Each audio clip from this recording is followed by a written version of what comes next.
Welcome to episode 1198 of The Sleeper and the Bust. I am Justin Mason, joined as always on Sundays by Jason Collette. How you doing, my friend? I'm doing well. I mean, it's Fred McGriff Hall of Fame Day. Long overdue for him to get in there. Been a long time Fred McGriff fan, so I am very happy that he is finally going in.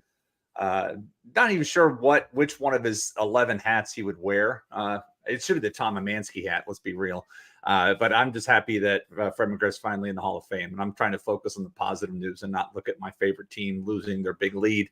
And then worried about my own fantasy teams because I'm first or second in 5 different leagues this year.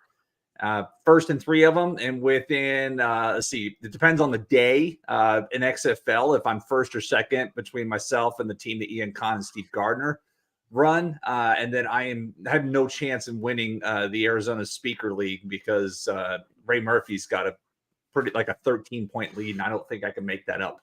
But I'm trying to hold on second there. So I'm just trying to look at my, look at my fantasy perspectives and be like, oh God, please don't blow these. And I know you were in the same boat last year. So I need the season to wrap up in a hurry so I could be like, cool, look how good of a year I had. Yeah, you and I were talking about this before going live. And yeah, I mean, last year entering July, I was in first place in my main event. I was really competitive in a lot of teams and everything fell apart. And so my teams are very, very competitive this year as well. And I'm very excited because last year was such a disastrous year for me. At the same time, I know what can go wrong. And this is why we need to be vigilant right now, right? I know a lot of people are starting to transition over to football. Our numbers drop off. They're pretty much cut in half at this point in the year in terms of how many people are listening. But that just means that those of you who are listening are going to continue to grind out your leagues, continue to make headway. If you are struggling in your leagues, this is a time where you can jump over people. So exactly. I mean, this happens. People they start focusing on this. Is why I don't worry about I am in 2 fantasy football leagues too. Mm-hmm. And I don't even look at that stuff until the night before. I literally okay, my draft Saturday, Friday night. What do I need to do? I punch in the settings into the RotoWire draft software and I'm like, okay, I'm going to the draft. And so it works for me. I won one of those leagues last year, and I'm in a league with a bunch of fantasy football writers, guys that do this for a living, or most of their, more than I write baseball. And I won that league last year because I was able to keep Josh Allen, and then I took Travis Kelce in the first round. This is a 2-keeper league, so it's if I can do it, y'all can do it. Ignore football as long as you possibly freaking can. Just ignore it.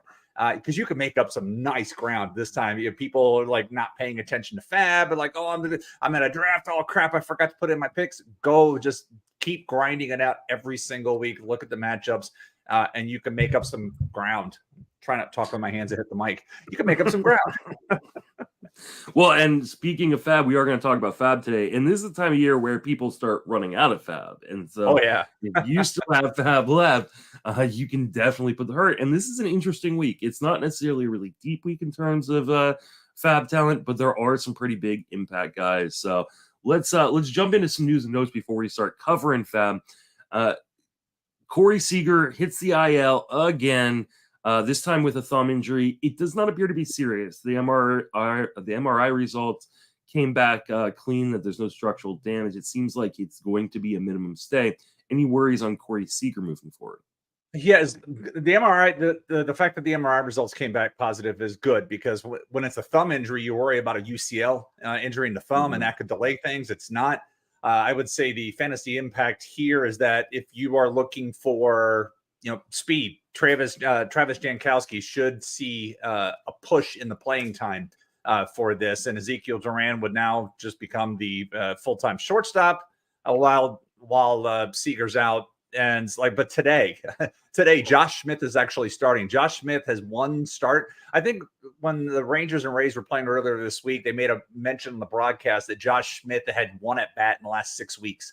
It's how do you stay sharp on a major league roster like that? But that's how loaded the Rangers roster is. So Brad Miller and Josh Smith are both in today's lineup. And I forgot Brad Miller was still in the major leagues. I mean, let's be real. He just hasn't played. And so those 2 guys are in. But I would say Travis Jankowski, if you're one of the guys, if you're trying to find steals, this would be a good week to pick them up, to say, okay, hey, let's see what's happening. They've got Houston for 3 games. Then they got the Padres. for the weekend. So that's a 6-game week, and you should see Jankowski in there for all of the righties. And then Robbie Grossman's probably the other side of that. So that's how I see it impacting. And Jankowski should probably hit high in the lineup, although Duran could certainly hit up there as well. I'm just looking at where guys have hit, and Jankowski's hit 2nd or 7th each of the last 5 days, and Duran has hit 6th or 8th. So I would say that top of the lineup spot is going to be Jankowski's. Yeah, I also wonder too, what the Rangers are going to do at the trade deadline. They've been a very active team in terms of free agency in recent years, so you got to wonder if they're going to try to make a big push here at the trade deadline. Maybe add an outfielder, Tyler O'Neill potentially. Maybe they look to one of these pitching needy teams that could use one of their extra starters and kind of swap a hitter. I'd be really interested because there are a lot of teams that need pitching, and Texas does have a fair amount of pitching. Here's a general statement I will have. Like, what is anybody going to do at the trade deadline? We are 8 days from the trade deadline, and we have 2 deals. We've had Fujinami traded to Baltimore and Chapman traded to Texas. That's it. That's all we had, unless I'm missing some news. And now we've seen some rumors like the White Sox are trying to move some guys, and obviously the Cardinals. But it has been an extremely, extremely quiet. And I guess we say this every year. Why do these teams wait until the last possible second to add these guys? Like, we're always like, oh, who got in at the 4 o'clock deadline, the 6 o'clock deadline? If you made a move today, that's like 6 or 7 more games that player could contribute to your potential postseason positioning. And we say the same thing in fantasy stuff. Like, why do people hoard their FAAB dollars? It's like, if you spend it all throughout the year, you've got impacts you make, and these players can help you throughout. I know a lot of guys that are big fans of just sitting there and waiting for this trade deadline. But okay, especially in mono leagues. Oh, who's coming over? Who's going to do this? I'm going to throw all my money on that. Well, right now, this trade deadline is shaping up to be a stinker. Now that could all change this time next week. All of a sudden, like, the Angels go on a 4-game losing streak, and Ohtani's definitely moving. All of that changes. But right now, it's been extremely, extremely quiet. And the other piece of this, and I don't know how different leagues, with the trade deadline being on a Sunday night, Monday. The trade deadline is Monday. So you're looking at, if something happens on the day of the deadline, you got to wait another week to buy these guys. And so that's the issue. You're hoping that something happens on Saturday or Sunday, but you could possibly be waiting 2 more weeks for some of these guys to join your roster. Yeah, this has the potential to be a very bland trade season. I know there are a lot of teams that are looking for things. There's just not that many teams that are selling. It really comes down to, what do the White Sox want to sell and what do the Cardinals want to sell. We know teams like the Royals are going to sell some pieces, and maybe the Pirates sell a few pieces, and the Nationals sell a few pieces. Oakland will sell anything that isn't nailed down to the floor, but none of those kind of bottom feeder teams have anything that really move the needle for a lot of they're these. Bad for a reason. Those teams have been bad for a reason. And most of them, what most teams need right now is either bullpen help or starting pitching, and those teams aren't strong in those spots. Bingo. So I think it'll be really interesting to see if some of these teams that we thought were going to be competitive and just haven't been, like the Angels, like the Cardinals, like the White Sox, decide to sell, or if there's a team that has been competitive that goes, you know what, we may have overperformed up until now, but we can get so much back for guys that maybe we just decide to the pun. But I don't know. It's going to be a real interesting deadline. I'm going to be on a podcast or a live stream that day with Joe Rico. So definitely advise you to go follow him so you can see that live stream. Going to be a lot of industry analysts on that. And then Paul and Nick are going to be doing a live stream that I may jump into as well on that day. So if you are watching things during the actual trade deadline, there are going to be a number of us doing things. So definitely stay tuned for that. And I would say all eyes, the last 2 teams you mentioned, the Cardinals and the White Sox, that's really the linchpin of the trade market. When you look at the arms, that Chicago has available, and pretty much anything in Chicago. You could say the same sentence that you applied about Oakland. Anything not nailed down, Rick Hahn should be trading. Rick Hahn should probably be trying to protect his job, because to me, he's like dead man walking right now. And St. Louis with Montgomery and Jordan Hicks, they've got something. You mentioned Tyler O'Neill, but those two teams are where my attention are at the moment, because they can make a deal anytime right now. And with if you believe that you can get, Luka, you could get something out of Giolito. If you think that you can fix Lance Lynn, oh my God, Lance Lynn. What do you do with that guy? It's like he'll go out and shut down the White Sox and then get absolutely blasted by the Twins. I have him in labor. I'm winning labor somehow, even though remember in labor, you can't bench it. I have to keep this guy active every week. And I do that because of the strikeout.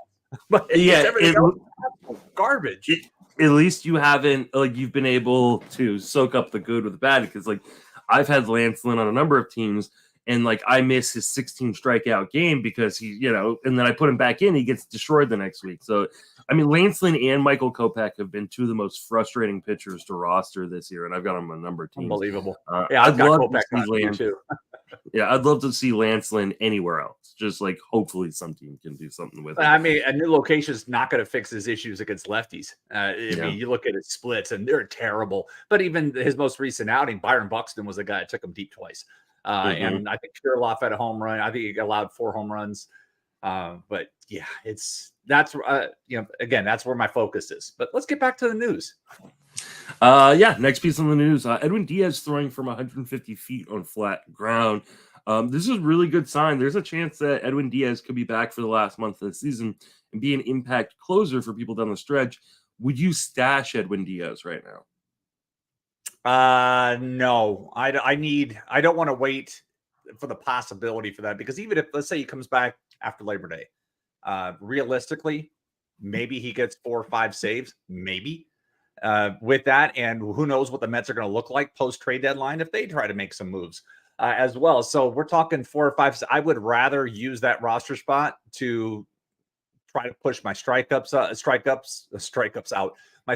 up with a starting pitcher. Try to find something else rather than just sit back and wait for a handful of saves that may not even.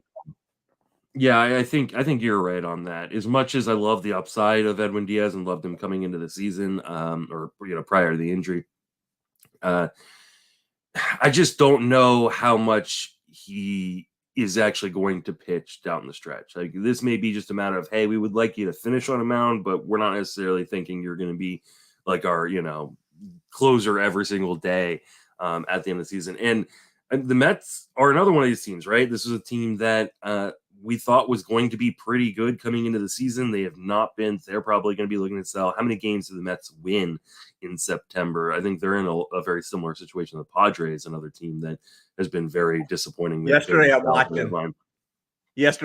the Mets and Red Sox. Mets get bases loaded, nobody out, and nobody scored. Bases loaded, nobody out, and they got that on a gift. It should have been a ground ball double play to Justin Turner, who now has that sweet second base eligibility in 1-game league, right? And he let it go right through his legs. And so it's bases loaded, nobody out. And I want to say Alonso popped up and then somebody grounds into a double play. Yeah. It's that's so Mets. But they still end up winning the game. But they could have blown it. They could have blown it wide open. Merrill Kelly's going to potentially be returning this week versus the Cardinals. How excited are you to get Merrill Kelly back in your lineups? Very. He's one of my pitchers on one of those aforementioned first and second place teams, and I need him. In fact, I have him in a DC, so my pitching options are very limited between injuries. Obviously you can't add anybody in season, so I need him back. And I think I've been streaming a middle reliever only because all my other guys are hurt or optioned out of the minors. So I need Kelly back in a big way, and coming back against the Cardinals is a nice landing spot for him. Kelly's pitched very well this year, maybe outperformed his expected numbers, but he's getting the job done. And I've been very happy with the return on investment for Merrill Kelly. And the Diamondbacks need him back desperately as well. They're 4 games behind the Dodgers for first place in that division, tied with the Giants, but their pitching has been atrocious this year outside of pretty much Zach Gallen and Merrill Kelly. So getting Merrill Kelly back, huge. They're going to be another team that is likely looking for pitching at the deadline as well. Speaking of the Arizona Diamondbacks, Gabriel Moreno going to the IL. It looks like he's going to be out some time, which means Carson Kelly's going to get more playing time. Do we care about Carson Kelly at all?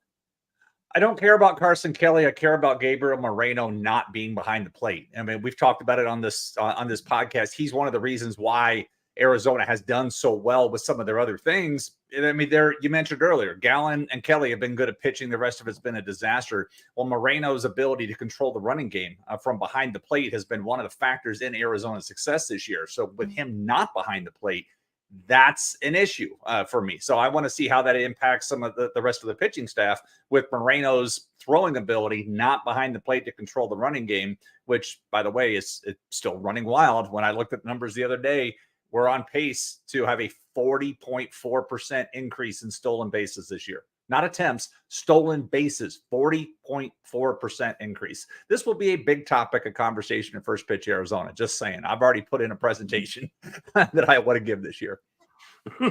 Speaking of which, I'm going to be at First Pitch Arizona. I did not think I was going to go. We've decided to move up our Disneyland trip in part, so that way Danielle and I. Are you making one big road trip? Are you going to go to Disneyland and then come down, or no? That was one of the thought processes that we were potentially thinking about, which was like, hey, just go straight from Disneyland to Arizona. But no, we moved up the Disneyland trip a week or two, and that will allow Danielle and I to come into First Pitch Arizona for the full weekend. So fantastic. If you have never been, if you have always thought about going, definitely go. It is fantastic. I think they still have early bird pricing right now. Up until the end of the month. Yeah, so get in on that before the prices go up. I cannot stress just how fun and valuable of a resource and weekend that is. It is one of my favorite weekends of the year. So it's so great. I'm going in a day early this year. I'm flying in on the 1st because like every year somebody like Shelly is always posting pictures of her hike, and I'm like, man, this year I'm going out early. I'm gonna go do a hike somewhere in the area, but I'm flying out a day early, and then coming in. So Craig, Cozzolino, and Gilroy, we're all renting a place. We got an Airbnb like right down the street from the hotel because we like to have fun. They can't always do things at the hotel, so we're staying right around the corner. This place has got a pool, so we're like, yeah, it's got a basketball goal hanging out of the pool. So maybe that's how we'll enjoy nights, as long as the neighbors don't care. So we got a place right around the corner. But yeah, it is the one weekend I clear the calendar for. It's like non-negotiable. We're going to this trip, and so I'm looking forward to it. And we'll see what else we get to present on. So yeah, definitely sign up, go do that. And look forward to seeing more listeners. Every year somebody walks up and says, hey, listen, longtime listener, first time coming here, and I hope to meet a few more of y'all this year. Yeah, I mean, everybody's really, really approachable. I mean, we all hang out. Looking forward to watching baseball playoffs during that time as well. So definitely come hang out, and we'll be doing our live podcast as we do every year. We'll see who drunkenly jumps in this year. Will it be Eno? Will it be somebody else? It'll probably be Eno. It'll probably be Eno again. All right. Mason Miller, he is pitching on flat ground. Do we care? I want to. The good news is that this is actually like positive news. Like you think back to Lance Painter. Oh, he's not going to have surgery. Oh, he's going to have surgery. You mean Andrew Painter?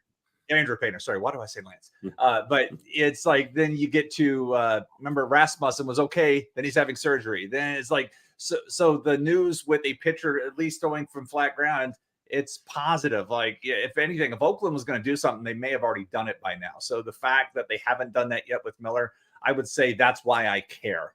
I have him, and let's think about it. If the news was worse, then go ahead and cut him because he's going to miss at this point. If something happens, he's out all of next year as well. Mm-hmm. And so if you're in one of these, like I have Miller in my local AL only league, and I've kept him. I have him at $2, and he's going to be a B contract next year for me. And so I've kept him this entire time. I've actually tried trading him, and nobody wants to touch him, even though the news has been a little better. But even if he were a $2 B contract, if he's going to miss out all of next year, then now we go to the option year, and now we're talking about a $7 contract for a team that's still going to be really bad.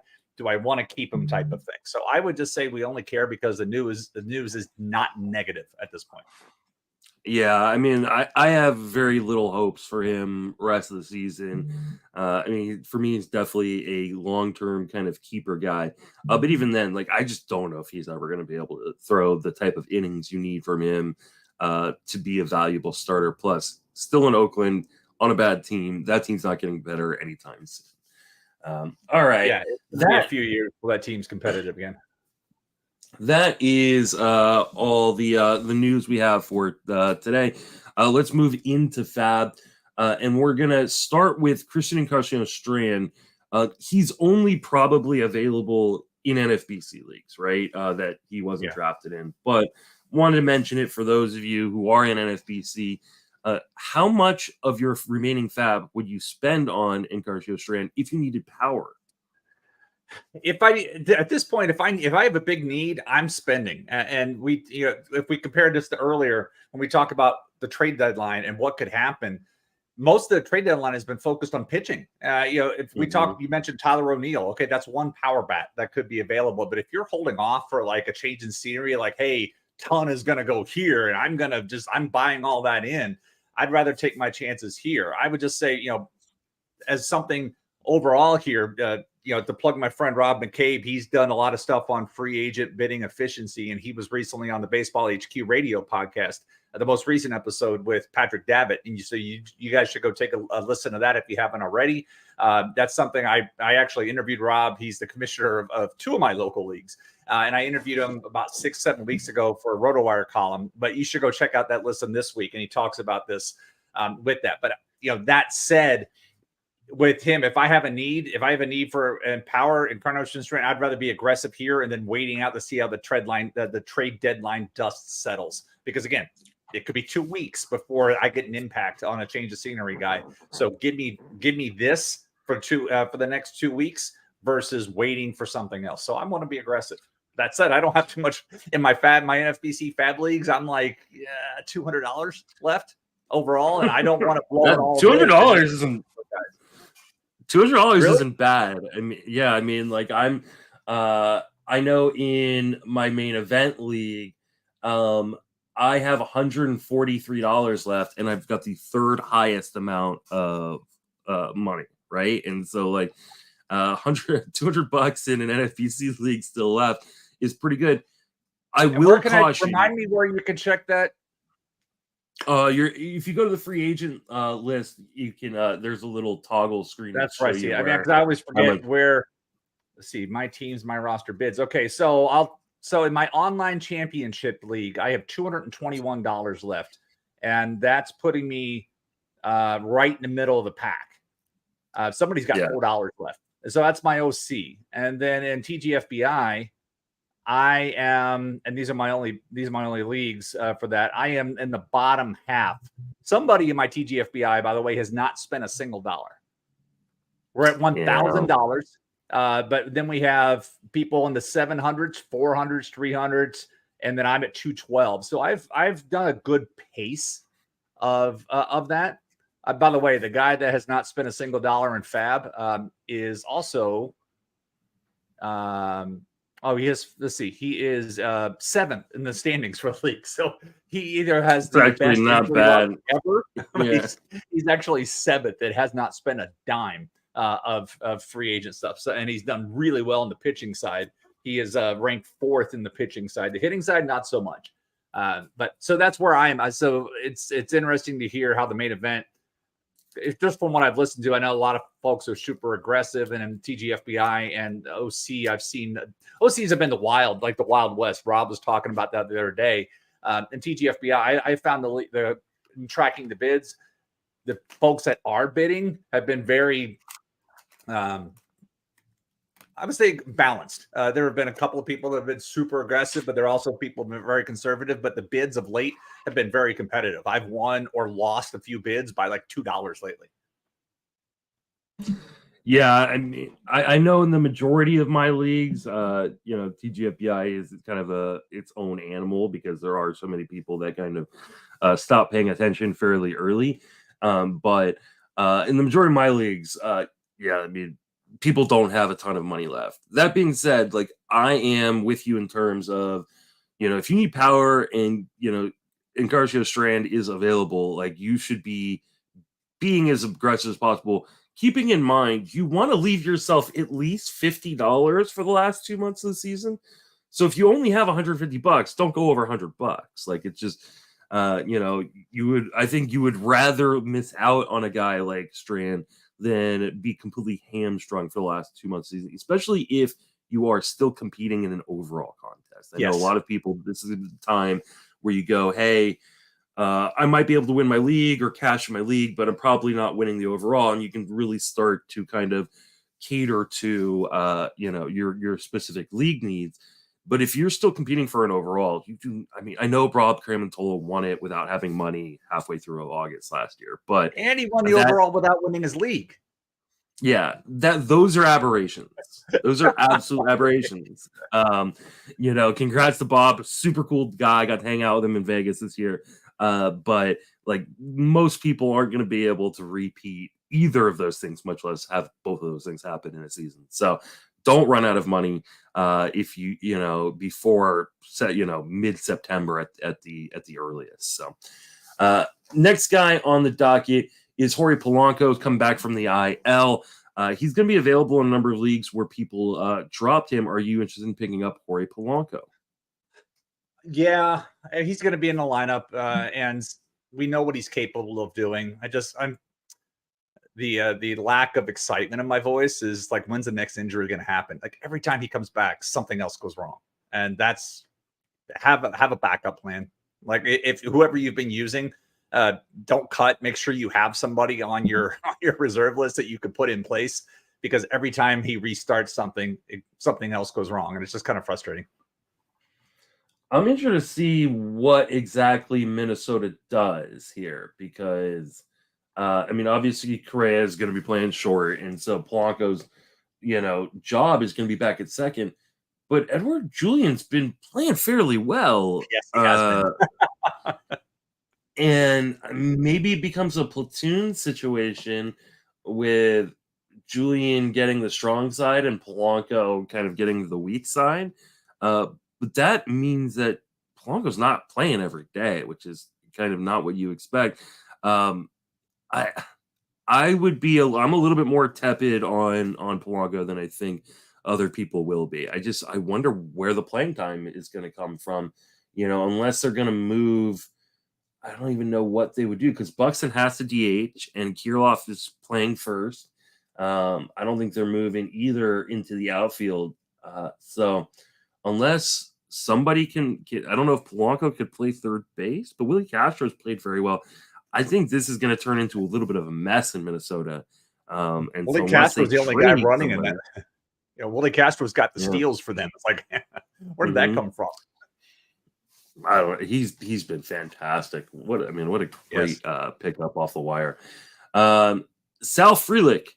People have been waiting on Sal Frelick for like 2 seasons. He's finally here, had a great debut with an amazing catch, a couple hits.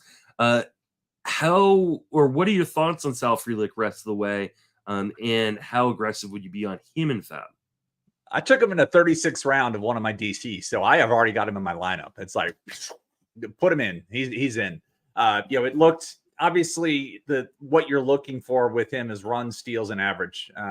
That's what you're expecting to see. And the approach last night, the plays defensively, what he did at the plate offensively certainly didn't look overmatched, and against a really good team. So it depended on needs. Again, if I have most of the leagues where I'm hurting right now in the standings, it's power, and so Frelick's not going to move the needle for me. And so I'm looking at other places where I could use OBP, where I could use some steals, some average. That's where I'd like it. But I would expect him to remain in the lineup until he plays his way out of it. Yeah, I think he's going to play every day. If you need batting average, if you need stolen bases, I think he's the guy to go to. Not much power to speak of, but he does have a double-digit walk rate throughout most of the minor leagues. We know he can run, and it looks like he's going to play pretty darn regularly. He batted 6 in the lineup in his debut, but I think he could push his way towards the top. And if he's hitting in front of some of those bigger bats in that Milwaukee lineup, that could be really, really interesting. Yeah, if he needs stolen bases, I think that's the guy you go in for this week. So CJ Abrams, now in deeper, those of you playing deeper leagues, he's going to be rostered already. But those of you playing 10 and 12 team leagues, he's been one of the most picked up guys in shallower leagues because he's been on fire. Any interest in grabbing CJ Abrams, or is this hot streak destined to kind of go cold? I mean, if you need steals, same kind of thing with that. If you're looking for speed and you know he's going to play every single day, there's no playing time in danger, so you let it ride out, play it on a week-by-week basis, and see what happens. Put him in this week and see if he continues to run. I have not looked at their schedule this week to see if it's a favorable running matchup. So I'm going to take a look at that real quick here and see what they've got coming up. But again, if you're looking for speed, you got to start playing the matchups with everything and go from there. So they got the Rockies and they have the Mets. Those are good conditions. Good, not great, good conditions to run. So yes, I would take at least the start with him this week and see how that plays out. I love CJ Abrams. You loved them all. You loved them all off season. Yeah, I mean, I thought he was a guy that could do exactly what he's done, which is hit double-digit home runs and steal 20 bases. We still have 2 months left in the season. He's going to even surpass what I thought he was going to be able to do. That being said, like, this current hot streak is not necessarily who he is. And he is an extremely aggressive hitter. I mean, he walks under 5% of the time. And so like they're going to be hot streaks and they're going to be cold streaks, and you kind of got to be able to set and forget it. Those of you who are in head-to-head leagues that have playoffs, this isn't the guy I tend to love in those kind of formats, because he could go cold for your entire postseason, and all of a sudden you're kind of screwed at that spot. So in Roto, love him because he's one of those guys you look at the stat line at the end of the year and you go, man, that was a damn good year, especially where I got him in drafts or off of the wire. So is he available in Roto leagues? Definitely picking him up. If he's available in head-to-head leagues, if you pick him up, be very, very careful the rest of the way, because there could definitely be a huge slowdown coming at some point because of his just kind of overly aggressive approach. Cade Marlow is a guy that Paul and I talked about briefly on, I think, Friday's episode. He's the replacement for Jared Kelenic because Kelenick's dumb and kicked a cooler. Is going to be out. You can't see the sign over Justin's shoulder if you're only listening. He's got a sign that says "Don't kick coolers." Love it. Yes. I believe they said that Kelenick's going to be in a boot for 3 to 6 weeks, ostensibly meaning his season is over. He's done. Yeah, like, I mean, I don't think he's coming back. If he does, it's going to be for the last couple weeks of the season. You can drop Jared Kelenic, but do you have any interest in Marlowe? I do if I need speed. If you look at his minor league track record, loves to run. And I think he was 25 to 29 down in AAA this year. And there was a chance he could have made the opening day roster, but he had an oblique injury in the middle of camp, and that pushed him out. But if I need speed, yes.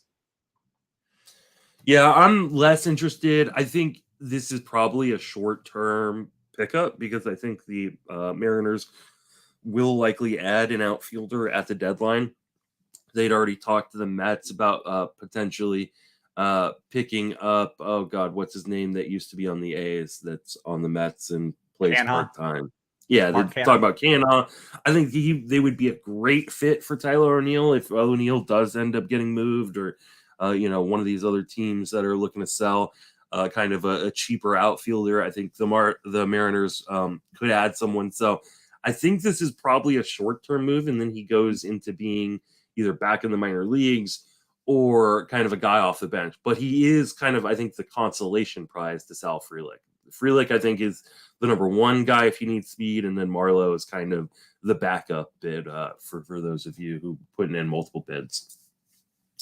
Hyun Jin Ryu is returning, going to join the Blue Jays on Monday. So this is an interesting pickup. I don't know what to expect from Ryu. Would you be taking a shot on picking him up? That kind of sums it up for me. My concern with Toronto is, like, you look yesterday, and they lost the game 9-8. They were winning 7-4. Weird, Kevin Gossman had a flashback to his old days, gave up 4 solo homers. But still looked like he was in shape to get the win. And then the back end, the bullpen, thanks Nate Pearson, love that ratio line, blew it late, and that really hurt my AL labor because I had some bad pitching lines yesterday, some really bad pitching lines, and that was hurting. So when I look at Hyun Jin Ryu, if he's going to make it back this week, they've got the Blue Jays have 3 games in Chavez Ravine, and then they have 3 games home against the Angels. Why not just, who made that schedule? Why not just play both teams while you're out there? So that's what their schedule. So if he's facing his old team, God no. I don't know which day he's going to pitch, but right now, the way I'm looking at this, there's a good chance he's got the Wednesday game, the getaway game against the Dodgers. No, I don't want him this week. Yeah, he's a guy that if you're picking up, you're probably not playing right away. He has looked good in his minor league rehab work, 18 innings, only giving up 4 earned runs, but 3 of those earned runs are home runs. And so you do have to wonder like how good the command and control is coming off the injury. I think this is a deep league spec play. I don't even know if he's technically 100% even in the rotation moving forward. It's only 13 months. It's only 13 months post TJ too. You guys know my track record on that. Let somebody else enjoy that. Let somebody else say, ooh, nope. I'll be much more interested in him coming into next season than I am going to be this season. So I think he turns 37 in next season. 37. But he's going to be cheap. I mean, I don't care how well he pitches. He's going to be $1 day pitcher. $2, exactly. But $37. Ooh, 37 years old. I just doesn't feel like he's been around that long, but there he is. Well, I mean, he came in late too, right? Like, I mean, he came in the major leagues late. So, here's a better question. Here's a bigger question with Hyun Jin Ryu. Where is he pitching next year? Remember, he's a free agent after this season. That's a really there'll be somebody that gives him a 1-year deal. I mean, I mean, unless he wants to go back, I think his wife's coming back now. He's like, hey, I got to show I could actually pitch so I could get some kind of contract. But he's in the last year of his 4-year deal. Somebody would give him a few $1 million for a year just to see, especially a rebuilding team to try to flip him at the deadline. Yeah, exactly. Perfect kind of guy for Oakland. Brandon Pfaadt is back. He is going to be in the Diamondbacks rotation for at least a week. Who knows how much longer? Any interest in picking up top prospect who has really struggled at major league level, Brandon Pfaadt? Nope. No. Again, in the context of the leagues that I am 1000% focused on right now, I can't afford to take that risk. Yeah, it's way too big of a risk. I think he's just been, I still think he is a guy that maybe like in a dynasty league you try to buy low on right now because I think the talent is there, but the command and control has been a real issue, especially the command has been a real issue for him. He's going to be pitching home versus Seattle on Saturday.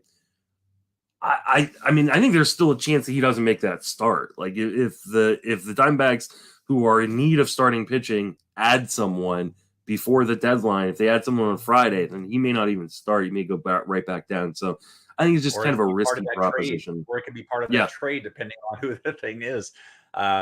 If they have postseason aspirations, they absolutely have to find another piece. Absolutely. Yeah, I completely agree. All right, so not interested in Brandon Pfaadt. What about Chase Silseth, who has been pitching fairly well in his return? Any interest in Silseth? I have him in. I have him in one of those DCs. He was on my bench this week. That sucked. So yes, I have some interest in. The fact that I drafted him in a DC shows the interest that I had in him prior to the season. He does have a start this week at Detroit, so that's a nice matchup. So if you are in the condition where you are trying to stream your pitchers and you're trying to cover a spot, this is a good matchup. Now I've seen Detroit put some hurting on some other pitchers out of nowhere, and this would be a looks like a getaway game because they're on the Angels are on that aforementioned road trip. They're going to Toronto and they have Detroit and Toronto. which is always nice. You just take the bus across the border if you want Mm-hmm. go on that lines. But that could be a getaway game on that Thursday day game. And so fingers crossed doesn't get rained out or anything. That ball may be flying a little more because it's a day game in Detroit. But it's Detroit. And if you can't start a guy against Detroit, why are you even interested? Sorry, Paul. As the Tigers are starting to put a hurt on Musgrove, two earned runs already in the. I love that. I forgot to put Musgrove back in my lineup in one of my leagues this week. So I'm like, whew, that worked. Yeah, brutal for me. I need Musgrove to pitch well here, but I'm with you. I think this is a short term streaming guy, probably in your deeper leagues. But I think he could be fairly viable. He's getting a strikeout an inning. He's definitely walking too many guys right now, but I think that it's a pretty good setup at Detroit for Silseth. So I think you use him this week, and then you kind of see how the schedule lines up for him after the trade deadline, because the Angels seem like they're going to be making some sort of moves. Who knows what exactly though? Yeah, and how far does he pitch into a game? Because let's not forget, before his recall, he was just working long relief. And then this 5 innings against he almost went full 6, was his first actual start of the season. And he only walked 2 and 5 2/3, faced 23 batters. Yeah, it's not your father's Yankees, but it was still the Yankees. And and he pitched well. And he did his business. Yes, he gave up 1 home run. Oh, well, probably Stanton. It's about the only guy hitting them these days. 10 strikeouts while still getting a over 50% ground ball rate is a pretty darn good start. So I would definitely continue to roll him out. An Anthony Rizzo home run. I made a trade for Anthony Rizzo in labor, and he's yet to a homer for my team. And we're talking, I made that trade in late May. It's brutal. And Tim Anderson still has not homered yet. So yes, not a straw too. But that one we could have expected. Yeah. Logan Allen back from the minor leagues. He's going to be available and being picked up in a lot of leagues right now. Any interest in Logan Allen? Yeah, there was a good article this week by Michael Baumann on the Fangraphs site about Allen's off-speed pitch and what he's doing with it and how unique his off-speed pitch is. So I suggest people go read that and take a look at and see how that is. Logan Allen's somebody that I have in one draft and hold and my local AL league. And he was somebody that I was targeting coming into the season as a late round pick. And it's worked out okay. At least he's made it. The problem I had with Logan Allen early on was that he just couldn't go deep in the games. His last couple of outings before his last demotion, he was just pitch inefficient. He was in the high 80s and couldn't get out of the 4th inning. Now this week he has it lining up as a 2-start week. He's got the Royals and the White Sox. So yay, that could be really nice for him. But he's got to be more pitch efficient. And we'll see how the new pitch comes with him. But that's really what I'm watching for in Logan Allen, is how pitch efficient he can be, because you go back and look at some of those game logs. It was just painful, but like, oh, hey, he only allowed 1 earned run, but he went like 3 2/3. So I'm looking at some of those other starts. I just remember looking at it. 3 innings, 5 runs, 4 innings, and he had no runs, but he had all the pitches, and he struck out 5 guys. But it was like every guy was seeing 6, 7 pitches. And then the start on the 28th before his demotion, 3 2/3, 3 hits, no runs, 2 walks, 5 strikeouts. But again, the pitch inefficiency. And his most recent start was at Pittsburgh, 5 innings, 8 strikeouts, 1 walk, no earned runs. So he has not been scored upon in his last 3 outings. But those are that's a bit deceptive because he's not the most pitch efficient guy. So I hate to beat the drum, but this is what I'm looking at for him. How many pitches is he going to throw? He threw 77 in the start against Pittsburgh, over 5 innings. That was great. He threw 98 and 89 in the other 2, and he didn't make it out of the 4th inning in one of them, and he only did 4 in the previous one. So that's what you got to watch for. But with these 2 matchups this week, yes. Yeah, if you can't use them here, you're never going to be able to use them. And Kansas City has been one of the worst offenses in all of baseball. Chicago, the White Sox have not been a good team. And like we talked about, could be trading guys, getting worse here in the future. Somehow Gary Sanchez can't get the glove down. God damn it. Gives What? up another. Shocker. Gary Sanchez can't get the glove down? What? No, Tatis gunned a guy from right field to home to Gary Sanchez, hit Gary Sanchez in the middle of the glove. And as he goes to swipe the tag, the ball came out. Like, I just can't hit a guy right in the middle of the glove. Come on. Unreal. Like, it was an amazing throw by Tatis. All right. I'm picking up Allen where he's available and streaming him. Let's move over to some closer news. Kevin Ginkel taking over the closer job in Arizona. I don't know how long he holds this job for, because I think the Diamondbacks are another team that could be looking for added bullpen help at the deadline. But how interested are you in Ginkel on the chance that he does keep the job long term? If he's got the job, yeah. But this will be the third different guy that has the job this season. We started out with Chafin. We went to Scott McGough. I forget McGough. I should know better. I'm McGough. We call him McGough. But I have him in a few teams. I think at least 3. But this will be the third different guy in 4 months. And so, again, if this club has postseason aspirations, Kevin Ginkel isn't somebody that I could say, okay, it's the 9th inning and a 1-run, hell, a 2-run lead. Let's bring this guy in. Now, matchup-wise, sure. But this is not somebody that could be a full-time closer for the rest of the way. That said, as we talked about the trade deadline market, what's out there? So this may have to be the option unless they go find an arm and say, okay, we're going to try this. But there are not many options just hanging out there. But like, unless they want to go pay the price for David Bednar, who would be a year and a half, because I believe Bednar's deal's up after next season. So other than that, I don't know what they're going to do. So this could be something. So yeah, I've got interest. As we started earlier in the podcast, talk about Edwin Diaz, like holding out for maybe that. Now give me what I know now versus what could potentially happen in September. Yeah, I completely agree. I mean, as much as I think they probably would like to add an extra bullpen arm, they've got bigger needs in the rotation. So and Ginkel's pitched really, really well. Ginkel's issues in the past have been walking too many guys, giving up too many home runs. He's got a stellar walk rate, a stellar home run rate. I think it's the best walk rate of his career. I think, this is a guy you can try to bet on right now because Diamondbacks are good. They're going to be better, I think, after the trade deadline as well. So a fair amount of saves could be coming Kevin Ginkel's way. There's risk, obviously, right? It's actually the fourth guy that, because you forgot Miguel Castro closed for a quick minute as well. 4 guys in 4 months.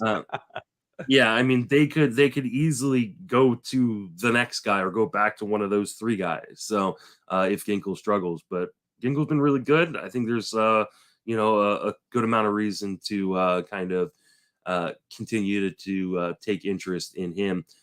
You added Andrew Kittredge to the rundown, so tell me why. He is in AAA on his rehab, so we're close to getting him back. I'm saying we as a fantasy industry. I'm not talking about the team, but we're close to getting him back. So he's on a rehab assignment. He's now in week 2 of that. So next week would be him. So I'd bring him up only as a stash possibility because the end of the bullpen has been a lot of Adam and a lot of Fairbanks. But Kittredge has been there, done that. So he should be entering some good leverage situations once he comes back. And so if you're in a deep 15-team format, you're in a mono league, I'm just bringing that up as if you can potentially, if your rules allow you to pick him up and stash, then do that. Otherwise, put him on your watch list so you don't forget to try to do a late dart next week when he should be called up towards the end of next week with that. So that's the only reason I wanted to bring him up. There you go. All right, that's going to wrap us up for this episode. Jason, why don't you remind everybody of your reach on social media and then plug anything you got going on? So going on wise, it's obviously a great week because Dan Snyder's gone. Goodbye, piece of crap. So I know you're as happy about that as I am. But. I mean, I've been smiling ear to ear. For those who don't know, both Jason and I are lifelong DC football fans, and yes.